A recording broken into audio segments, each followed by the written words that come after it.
This is a watercolor technique using acrylic paints. I'm going to be using number 6, a number 1 rigger, and my 3/8 flat. And so we are doing the reverse of what you would do in watercolor. We're going to go dark first, and then we're going to go light. We're going to start off with our mixed black using ultramarine blue and burnt sienna. And this is a piece of 300-pound watercolor paper. I use the 300-pound watercolor paper. You see it's not taped down.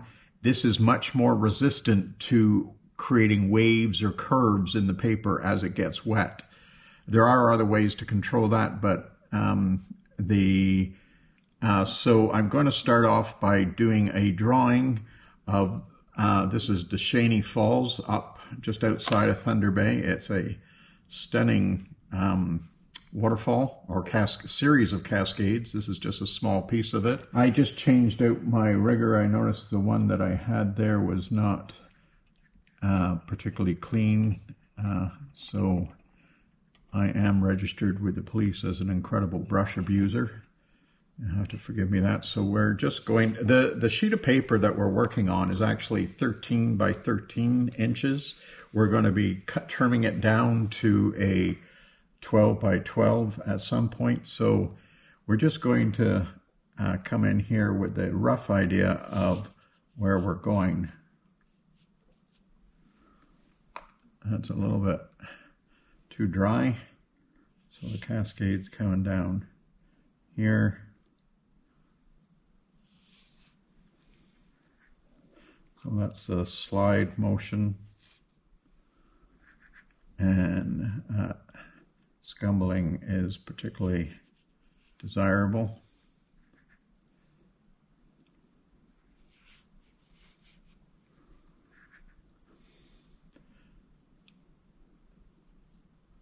Again, I am not worried about getting an exact match of what the subject matter is.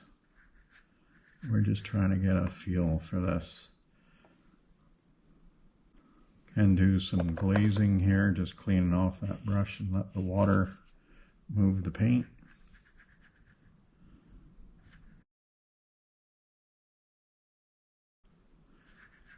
You want to make sure that you do go to the edges, just so that you have the freedom to move it around to the best vantage point. We have ½ an inch either side, but you want to make sure that we can make those choices if we want.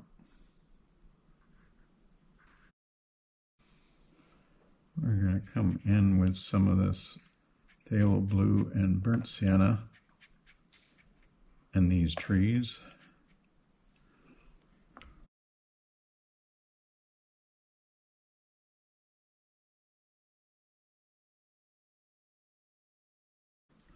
Just going to spray a little water on there just to get some interesting things happening.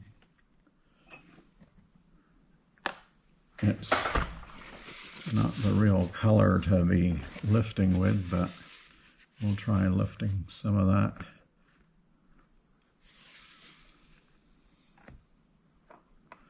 This borders on, or is sort of a bit of a splash technique, which I will be doing a video on specifically.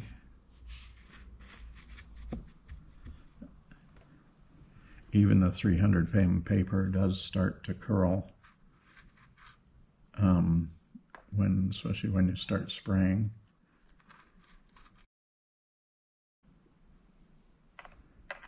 So we're just going to use up some of this paint down here.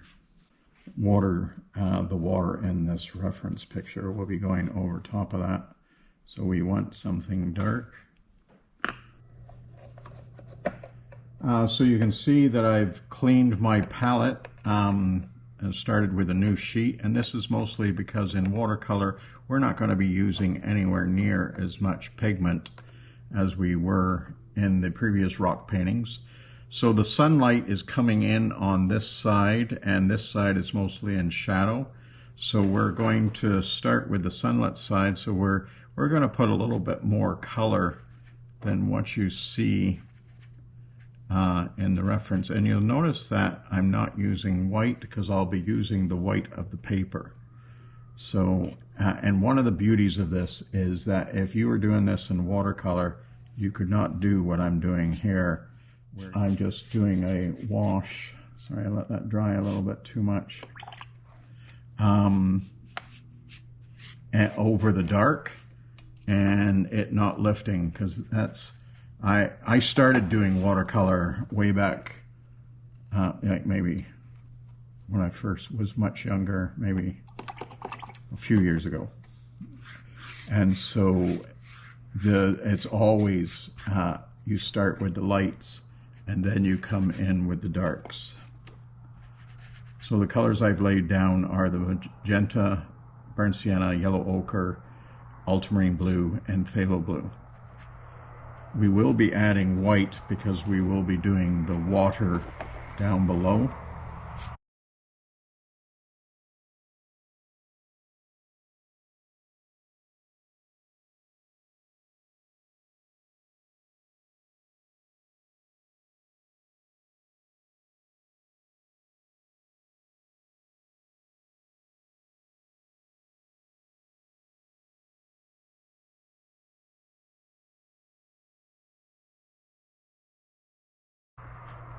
We're going to put a little bit of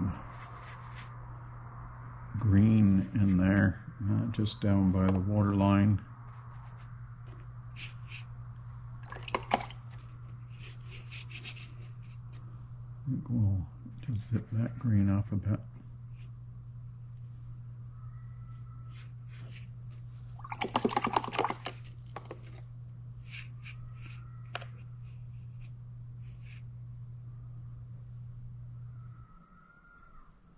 So we're going to now come into some purple. One of the things I like about a watercolor technique is it's fast. Like you can lay down some very nice colors very quickly.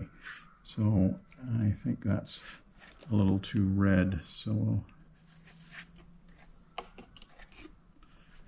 using lots of water here.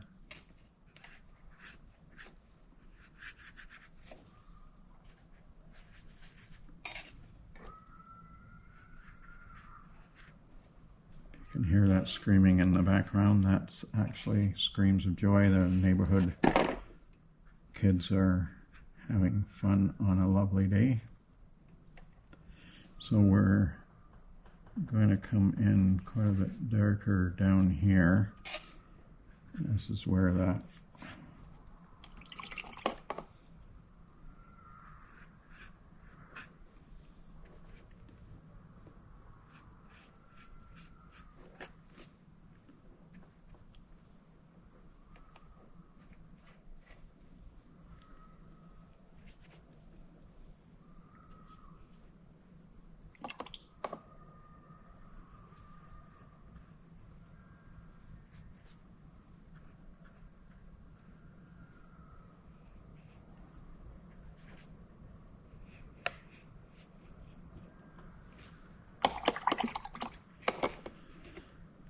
So we're going to do a wash for the sky. So we're using the cobalt-like color, which is a mix of the ultramarine blue and phthalo blue.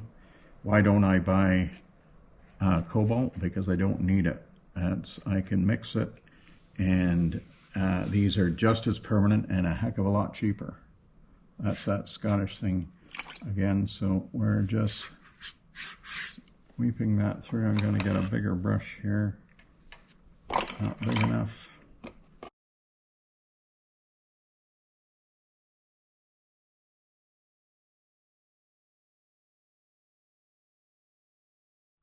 So we've let that dry up a bit just so that we're not bleeding into the previous colors. And again, we do not have to fret about the colors running into or bleeding or re-wetting the colors that are already down. They're dry and they're locked in.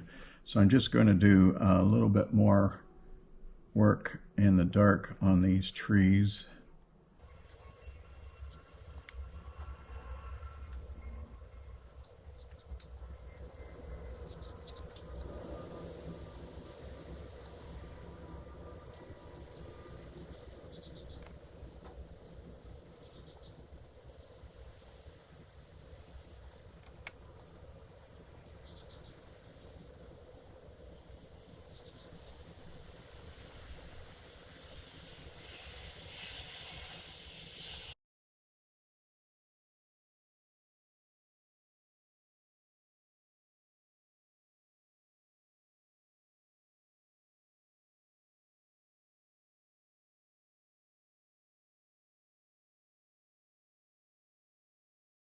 A lot of the scumbled texture you see is coming from the coarseness of the 300-pound paper. I've never seen a coarse canvas, pre-stretched canvas, but it is quite nice to work on if you're ever interested in trying to paint a little bit looser. It's very hard to hold detail on a very coarse surface. You usually have to make your own. Okay, so we're going to come down into the rock, so we're just going to make some more subtle cracks. We'll reinforce these. I think I'm going to add a little bit of ultramarine blue just to make that. That wasn't a little bit, that was quite a bit.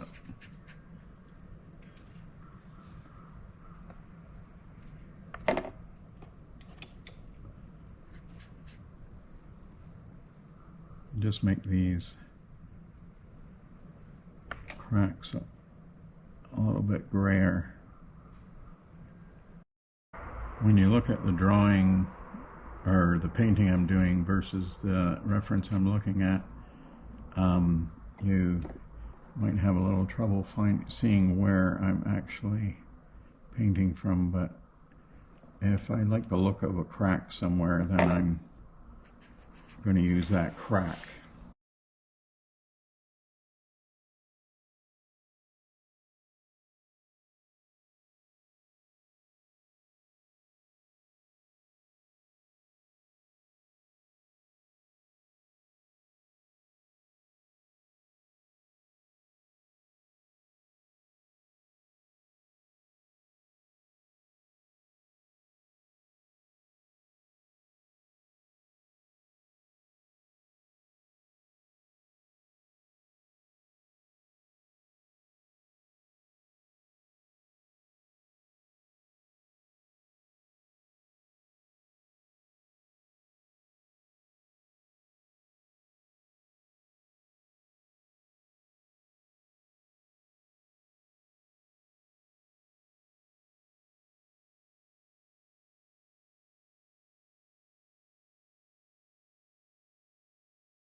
So that's titanium white I put down.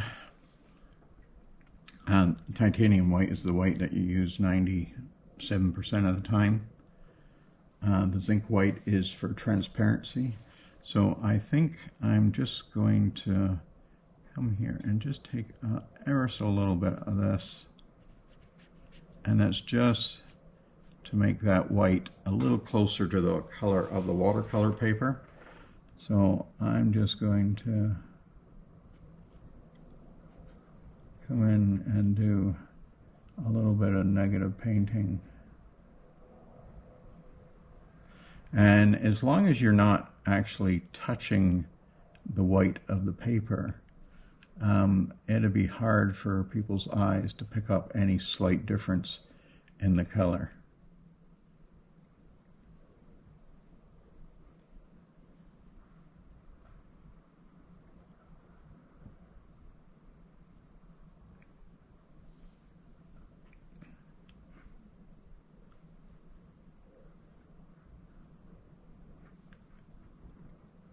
when you're doing negative painting, you're looking at both the positive and the negative, and you're also trying to remember to create a nice rhythm. Don't do a series of dots that are just mindlessly placed all the same size. You want to vary the shapes, vary the sizes, and look at the reference to get ideas of where the light is coming through.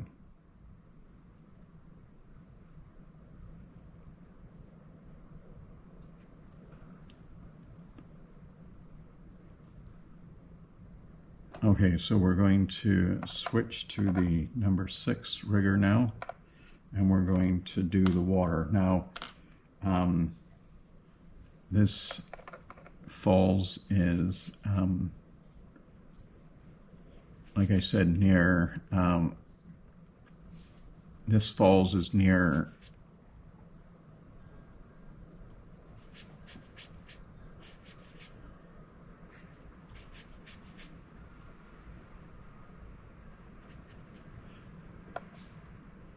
This falls is Cameron Falls near Thunder Bay, North Bay. And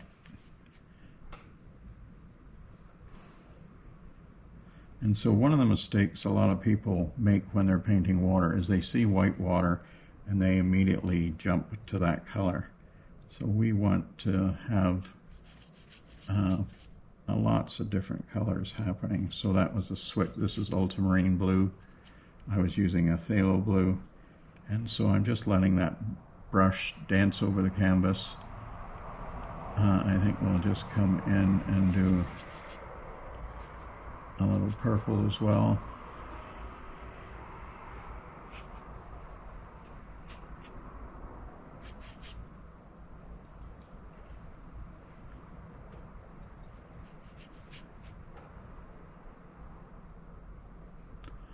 So you can come up on a point.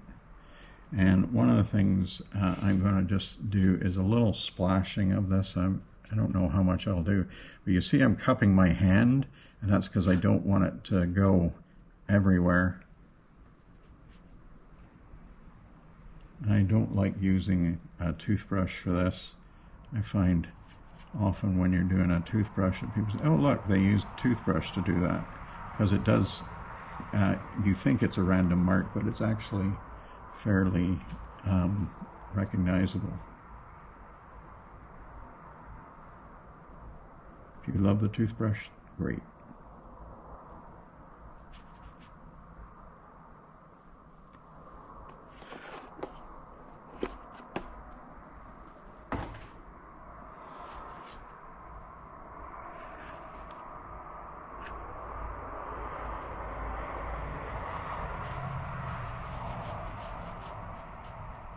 This is actually a little stream that's coming down to meet the main passage. This cascade is full of side streams, some of them dry in the summertime.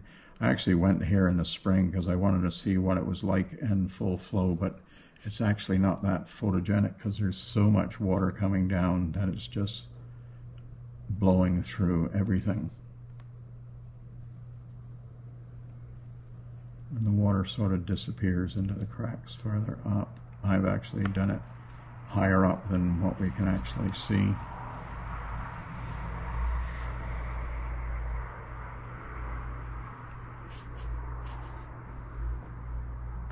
I try to avoid doing the lines that look, I'll just like line, and that's going to look contrived.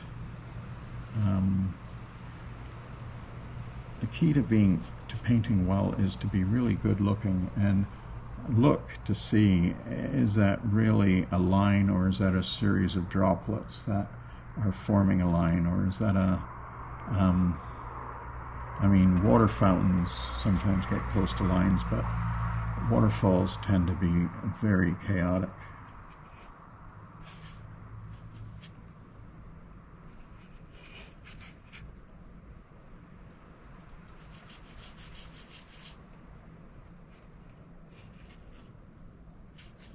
So that's wet and wet there, going into that blue.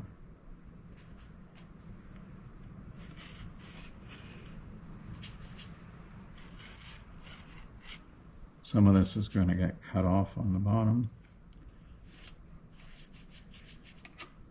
I had put down a liquid titanium white.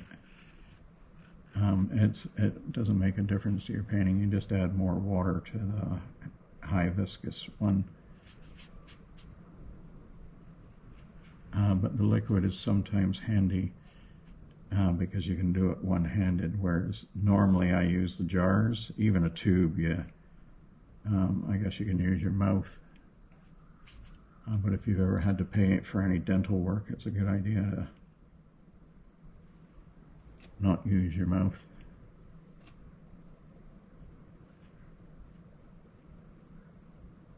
So the one thing I'm keeping in mind, this water is flowing down, and up in here it's being shadowed a bit by the rock, but we can still have some that comes up a little bit higher. So this is how you can do the one-handed white addition.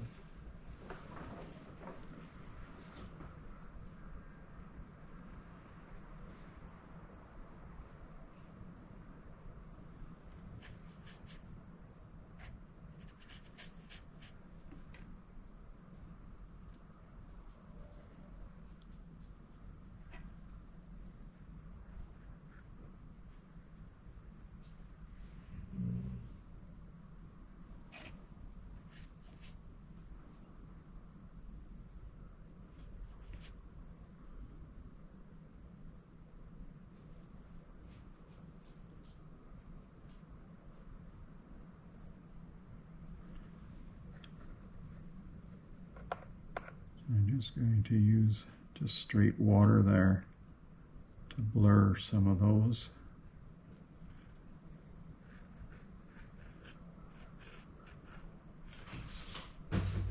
Anything goes to get the marks you want.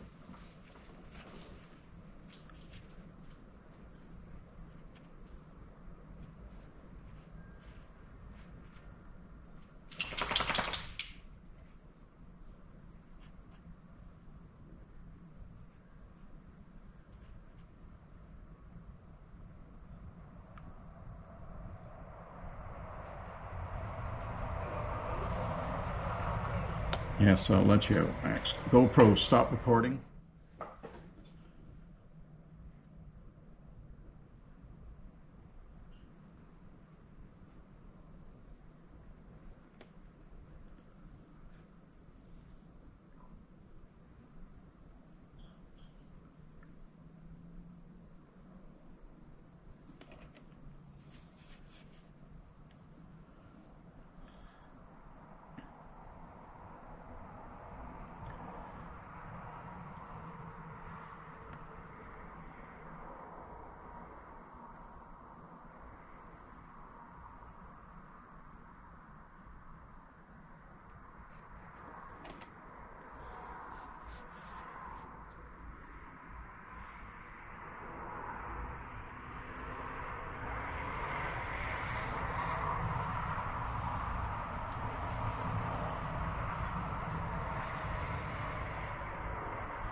GoPro, stop recording.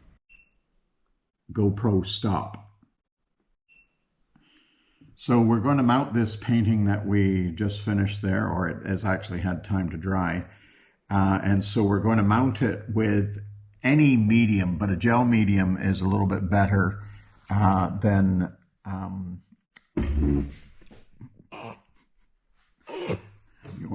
a gel medium is a little bit better than a regular thin medium because it's a little thicker and it's not going to soak in quite as fast. Doesn't matter whether it's gloss or matte. So I'm just going to turn that over. I've got paper down just to make sure the table's perfectly clean because that is, and so we're just going to brush this on. Pay special attention to the edges because that's where you definitely don't want it peeling up. So we're putting it on there. This paper is, if you remember, is a 1/2 inch bigger in each direction than the wood panel that I'm going to stick it to. And so don't be too sparingly. The gel medium is a glue, so and now we're going to switch, putting it on the panel. Don't worry about it going off the edges.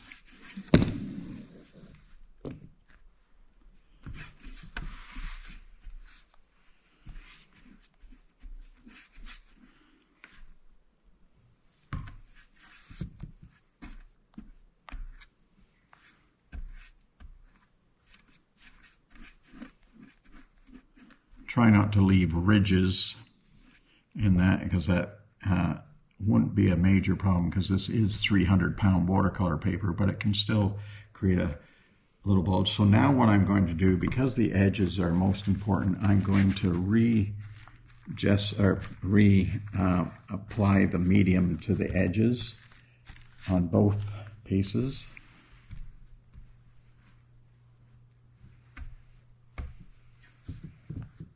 Just put that extra in there. So now we're just set that in there. Now we're going to take that panel and we're going to turn it over and we're going to position that on, making sure that this is an easy one because there's lots of room, and we're going to push down on that and then we're going to turn it over. And so it's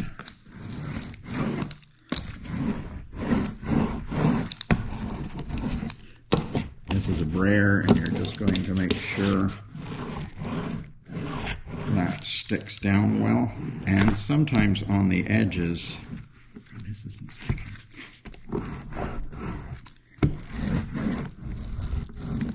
So we're going to crease the edges even. So now we're going to flip that over, put that down like that, and we're going to get a knife and we're going to, keeping the blade right up tight, flat, so that we're not leaving any ribs, and don't necessarily have to cut it in one pass.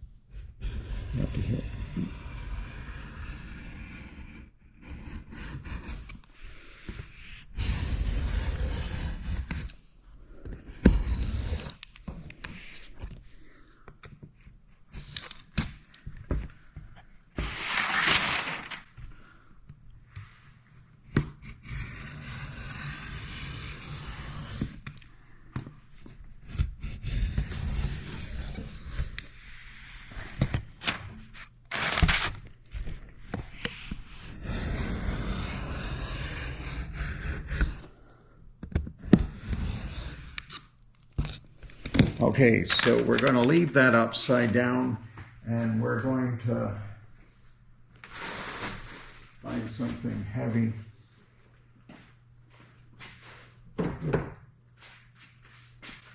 And this fossil rock is ideal to weight that down.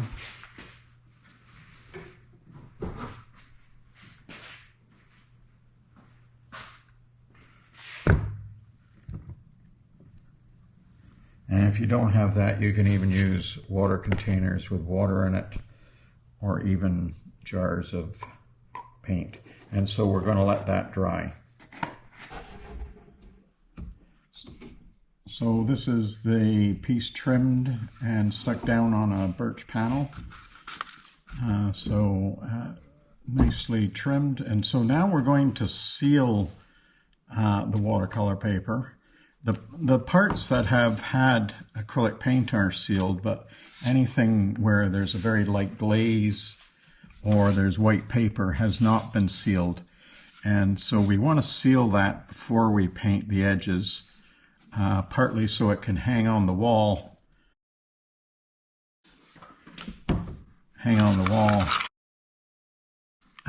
Unprotected, unframed. And so this is, once we put this on, this is very much just like having a piece of glass in front of it. So I seal the sides. When we paint the sides, it's going to seal it, but I want to make sure that I've sealed the edge of the watercolor paper, which is just on top of the ply, the birch plywood. So we'll just... So the canvas has been sealed, and the paper on top now is completely waterproof. And one of the reasons for doing this at this stage is so that I don't have to worry about getting paint on the top surface, because I can easily wipe that off. So I'm just mixing up. I think I'm going to paint the edges with a dark green, just because that's sort of the dominant color maybe on the front side. It's going to be nearly black, but so I'm just going to paint always going forward, because you don't want to scrape any paint onto the top surface. I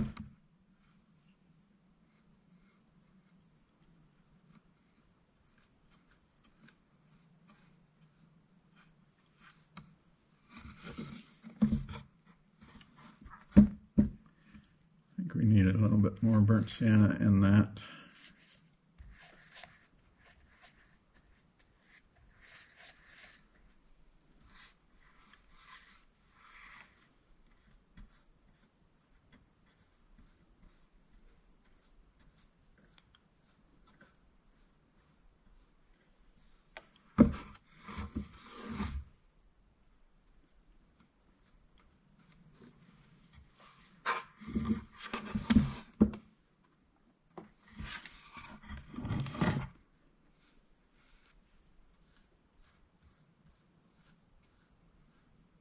Also, don't have to worry about the edge of the paper sucking up any paint and soaking through.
GoPro stopped recording.